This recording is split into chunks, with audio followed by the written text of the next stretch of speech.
അപകടകരമായ ഒരു അന്തരീക്ഷത്തിലേക്ക് കേരളത്തെ നയിക്കുകയാണ്. അപകടകരമായ അന്തരീക്ഷം.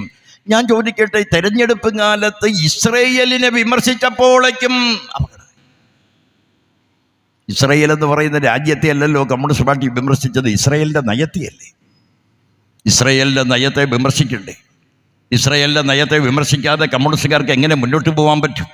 കമ്മ്യൂണിസ്റ്റുകാരെ വിമർശിച്ചപ്പോൾ പറഞ്ഞു, ഇസ്രയേലിൻ നാഥന എന്ന പാട്ടാണ് പള്ളിയിൽ തുടങ്ങുക, ക്രിസ്ത്യൻ പള്ളിയിൽ തുടങ്ങുന്ന പാട്ടാണ്.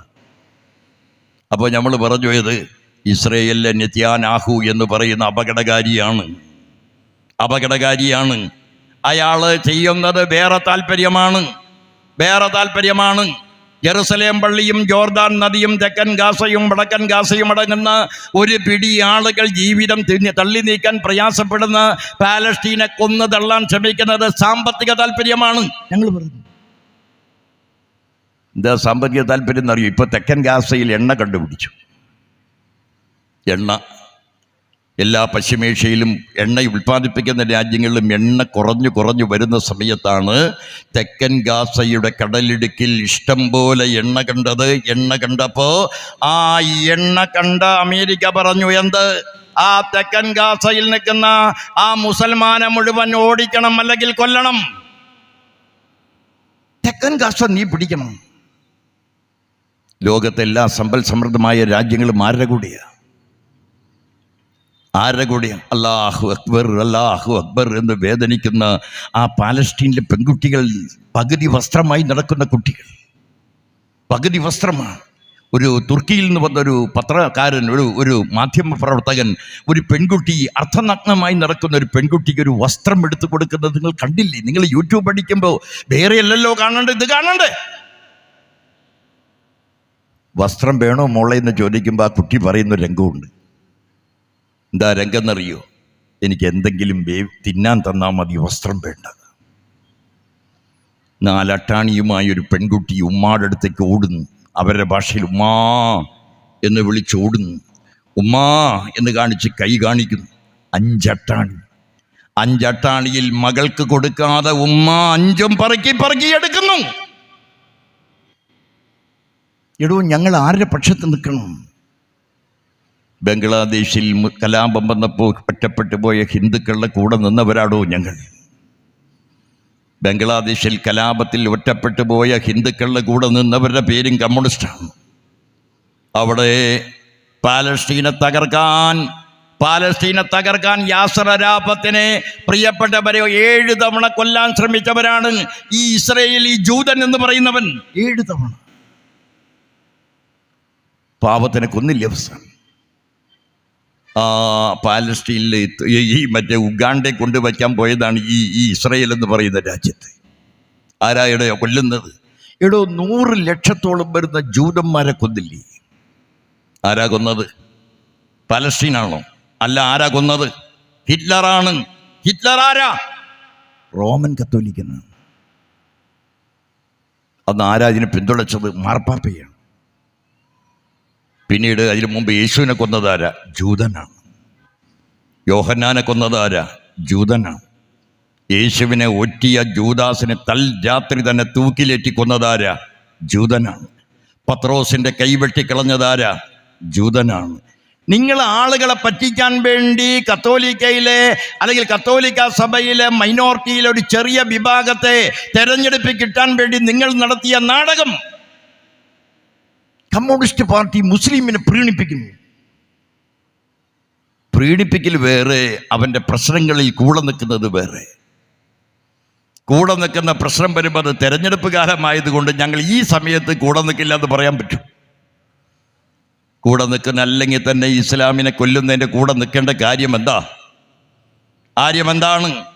ഈ ഇന്ത്യയിലെ ഏറ്റവും വലിയ തീവ്രവാദിയും ഇന്ത്യയിലെ ഏറ്റവും വലിയ മതവർഗീയവാദിയുമായ നരേന്ദ്രമോദി രാജ്യം ഭരിക്കുന്ന സമയത്ത് ഇസ്ലാം തീവ്രവാദത്തിൻ്റെ കഥ പറഞ്ഞ് ആ കഥയുടെ കൂടെ നിൽക്കണമെന്ന് നിങ്ങൾ ആഗ്രഹിച്ചാൽ സൗകര്യമില്ല നിൽക്കാൻ എന്ന് പറയാൻ യാതൊരു പ്രയാസവും ഞങ്ങൾക്കില്ല. നീ എന്താ ഭരിച്ചത്? അപ്പോൾ ക്രിസ്ത്യാനിയെ പറ്റിച്ചു. നിങ്ങളുടെ കുട്ടികളെ മുസ്ലിം ലവ് ജിഹാദ് എന്ന് പറഞ്ഞ് കല്യാണം കഴിച്ച് കൊണ്ടുപോയി എവിടെ കൊണ്ടുപോയി വിൽക്കുന്നു? എവിടെ കൊണ്ടുപോയി? IS കൊണ്ടുപോയി വിൽക്കുക. അപ്പോൾ താഴത്ത് തിരുമേനി, മുകളിൽ തിരുമേനിയും താഴത്ത് തിരുമേനി. താഴത്തെ തിരുമേനിയുടെ അകത്ത് പോയി സുരേഷ് ഗോപി അങ്ങനെ കൽപ്പിത കഥയിൽ വരുന്ന പോലെ ഒരു കിരീടം വെച്ചു. കിരീടം താഴെ വീണിട്ടും തിരുമേനിക്ക് പ്രയാസം ഉണ്ടായില്ല. താഴെ വീണ കിരീടം വീണ്ടും എടുത്തു വെച്ചു. തൃശ്ശൂരിലെ വലിയ മുതലാളിമാരുടെ പേരൊന്നും ഞാൻ പറയുന്നില്ല. പറയാൻ എനിക്ക് ഭയമുള്ളത് കൊണ്ടോ അയാളുടെ ആശ്രിതനാണ് ഞാനെന്നുള്ളത് കൊണ്ടോ അല്ല, വല്ലാതെ വെറുതെ വല്ലവരുടെയും പേര് പറയണ്ടായെന്ന് വെച്ചിട്ടാണ്. എല്ലാ മുതലാളിമാരും കോടിക്കണക്കിന് ഉറുപ്പ്യ മതി മതി മതി എന്ന് ഗോപി പറഞ്ഞു. കാശിങ്ങോട്ട് വന്നിട്ടേ 3-ന്റെ മോട്ടറും 10-ന്റെ തള്ളുമായി നടക്കല്ലേ ഗോപി. മോട്ടർ 3-ന്റെ തള്ളു 10-ന്റെ. ഞാൻ ഇതുവരെ വിചാരിച്ചത് മലയാള സിനിമയിൽ ഏറ്റവും പരമമണ്ടൻ ഭീമൻ രഘുവാമ്മ. പക്ഷേ ഇപ്പം എനിക്ക് മനസ്സിലായി ഭീമൻ രഘുവിന് വെള്ളി മെഡലേ കിട്ടുള്ളൂ, ഇയാൾക്ക് സ്വർണ്ണ മെഡൽ കിട്ടുമെന്ന് ഉറപ്പായി. എന്തെല്ലാം വേഷം കെട്ട. ചില ദിവസം പകുതി നരച്ച താടി, ഇവിടെ മാത്രം, ചിലപ്പോൾ ഇവിടെ നരച്ച താടി, പിന്നെ അവിടെ നരച്ച താടി, പിന്നെ തലമുടി നരച്ചത്.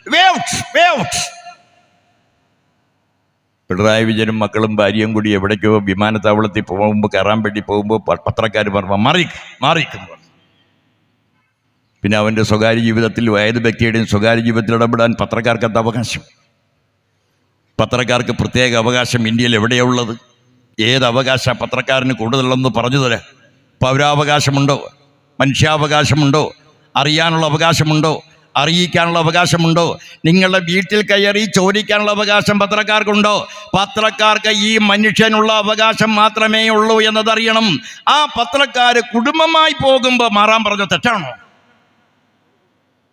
പക്ഷേ ഈ സുരേഷ് ഗോപി വേ ഔട്ട് എന്ന് പറയുന്ന മാറ വഴിയിൽ നിന്നാണ്. വല്ല കുഴപ്പമുണ്ടായോ? അത് മാത്രമാണോ? സുരേഷ് ഗോപി ആ റിപ്പോർട്ടർ ചാനലോട് പറഞ്ഞു ഒന്ന് കാണണം കേട്ടോ. അപ്പോൾ റിപ്പോർട്ടർ ചാനലിൽ വെച്ച് വല്ല ആപ്പിൾ മറ്റേ മൊബൈലോ എന്തെങ്കിലും അത്യാധുനിക സൗകര്യങ്ങളോ തരാൻ വേണ്ടിയാണെന്ന് വെച്ച്. അപ്പം മറ്റു പത്രക്കാർ ചോദിച്ചു, വേണ്ട റിപ്പോർട്ടർക്ക് ഉണ്ടായി. റിപ്പോർട്ടർ ചാനലിൽ എല്ലാ പത്രക്കാരും പോയപ്പോൾ ഇയാളുടെ വീട്ടിൽ കയറിയപ്പോൾ ഭരത്ചന്ദ്രൻ IPS ആയിട്ട് ഓടി വന്നിട്ട് റിപ്പോർട്ടർ ചാനലിൻ്റെ കഴുത്തിന് പിടിച്ചാട്ടിയിട്ട് ഡാഷ് മോനെ നിന്നെ കൈകാര്യം ചെയ്യും എന്ന് പറഞ്ഞിട്ട് നമ്മുടെ കേരളത്തിലെ ഏതെങ്കിലും പത്രക്കാർക്ക് എന്തെങ്കിലും വേദനയുണ്ടായോ? ഞാൻ ഈ പറഞ്ഞതിൻ്റെ കാര്യം എന്താ?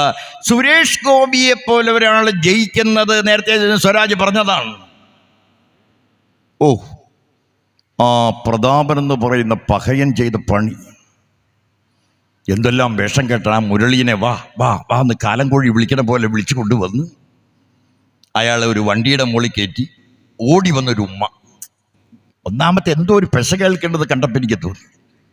ഒരു ഉമ്മ വയ്ക്കാ താഴേക്ക് ഇറങ്ങി ഓടുക. അറിഞ്ഞ് വീണ്ടും ഒരു തോർത്തുമുണ്ടായിട്ട് വന്നിട്ട് ഇയാളുടെ മുഖത്ത് ഉമ്മ വെച്ചത് ഇയാൾ തന്നെ തുടയ്ക്കുക. എല്ലാവരോടും ചേർന്ന് 10,90,000 വോട്ട് കൊടുത്ത് ദ്രോഹികളെ, ആ വോട്ട് കൊടുത്ത് നിങ്ങൾ ജയിപ്പിച്ചപ്പോൾ ആ ലോകസഭയിൽ ഞങ്ങളുടെ വോട്ട് 16,769 കൂടുതലാണ്. ഇടതുപക്ഷ ജനാധിപത്യങ്ങളുടെ വോട്ട് കഴിഞ്ഞ ലോകസഭാ തെരഞ്ഞെടുപ്പിനേക്കാൾ 16,769 വോട്ട് ഞങ്ങൾ കൂടുതൽ പിടിച്ചപ്പോഴാണ് ജയിക്കുന്നത് സുരേഷ് ഗോപി. അതാ ഞാൻ പറഞ്ഞത്, എന്തോ ഒരു അപകടകരമായൊരു സാധനം കേരളത്തിൽ ഓടുന്നുണ്ട്. സംഘപരിവാറിന് ഇന്നലത്തേക്കാൾ കൂടുതലായൊരു പ്രത്യേക അംഗീകാരം കൊടുക്കുന്നു. സംഘപരിവാറിൻ്റെ കയ്യുമ്മ ചരട്, കെട്ടിൻ്റെ മുകളിൽ കെട്ട്, പൊട്ടിൻ്റെ മുകളിൽ പൊട്ട്, അത്തരം ആളുകളെയൊക്കെ കൊണ്ടുവരുമ്പോൾ കല്യാണത്തിന് വിളിക്കുന്നത്, സദ്യയ്ക്ക് വിളിക്കുന്നത്, കസേരയിലെടുത്തുന്നത്, പ്രിയപ്പെട്ടവരെ മലയാളി മറ്റൊരു തരത്തിലാക്കാൻ ശ്രമിക്കുന്നു. മലയാളി വല്ലാത്ത മാന്യത ഈ സംഘപരിവാറിന് കൊടുക്കുന്നു. അപകടകരമായ അന്തരീക്ഷം. 10% വോട്ടാണ് ഇടതുപക്ഷ മുന്നണി ഇന്ന് പോയത്. 10% വോട്ട് ഒഴുകി പലതും പോയത് BJPയിലേക്കാണ്. അതാണ് ഞാൻ പറഞ്ഞത്, കമ്മ്യൂണിസ്റ്റ് പാർട്ടിക്ക് ഏത് ശത്രുവിനെയും തോൽപ്പിക്കാം. പക്ഷേ ശത്രു ആരാണെന്ന് കൃത്യമായി കണ്ടുപിടിക്കണം. 1, ശത്രുവിൻ്റെ ശക്തി ഏതാണെന്ന് കണ്ടുപിടിക്കണം. 2, ശത്രുവിൻ്റെ ഇംപ്ലിമെൻറ്റേഷനും അവൻ്റെ പ്രതല ഭംഗിയുമെല്ലാം എന്താണെന്നറിയണം. 3, അതുകൊണ്ട് പ്രിയപ്പെട്ടവരെ, കമ്മ്യൂണിസ്റ്റ് പാർട്ടി എന്ന പാർട്ടി ഈ കേരളത്തിൽ ആവശ്യമാണോ ആവശ്യമല്ലയോ എന്ന് കമ്മ്യൂണിസ്റ്റുകാരൻ മാത്രം തീരുമാനിക്കേണ്ടതാണോ? അതാ ഞാൻ പറഞ്ഞത്, പള്ളി നിലനിൽക്കുന്നതും അമ്പലം നിലനിൽക്കുന്നതും എല്ലാം ഇതാണ്. ഞങ്ങളുടെ മാത്രമല്ലല്ലോ. 921 മലബാർ കലാപത്തിൽ അംസാക്കൊക്കെ പ്രസംഗിക്കുന്ന ഒരുപാട് ഞാൻ കേട്ടിട്ടുണ്ട്. വാര്യമ്പറമ്പത്ത് കുഞ്ഞു മുഹമ്മദ് ഹാജി അടങ്ങുന്നവർ പ്രിയപ്പെട്ടവരെ നടത്തിയ പോരാട്ടത്തിൽ മതനിരപേക്ഷതയുടെ മഴവില്ലകൾ ധാരാളം കണ്ടവരല്ലേ?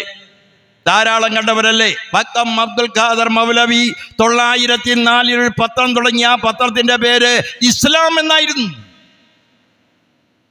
905 വക്കം അബ്ദുൽ ഖാദർ മൗലവി കേരളത്തോട് മാപ്പ് പറഞ്ഞു. എന്താ പറഞ്ഞതെന്നറിയോ? ഞാൻ 904 തുടങ്ങിയത് ഇസ്ലാം എന്ന് പേരിടാൻ പാടില്ലായിരുന്നു. ഞാൻ ആ പത്രത്തിൻ്റെ പേര് മാറ്റുന്നു. സ്വദേശാഭിമാനി എന്ന പേര് ഞാൻ കൊടുക്കുന്നത് മാത്രമല്ല, ആ പത്രത്തിൻ്റെ പൂർണ്ണ സ്വാതന്ത്ര്യത്തോടെ MD ആയി ഞാൻ രാമകൃഷ്ണനെ അവരോധിക്കുന്നു എന്ന് ഈ 905 പറഞ്ഞ കേരളമാണ് ഈ കേരളം.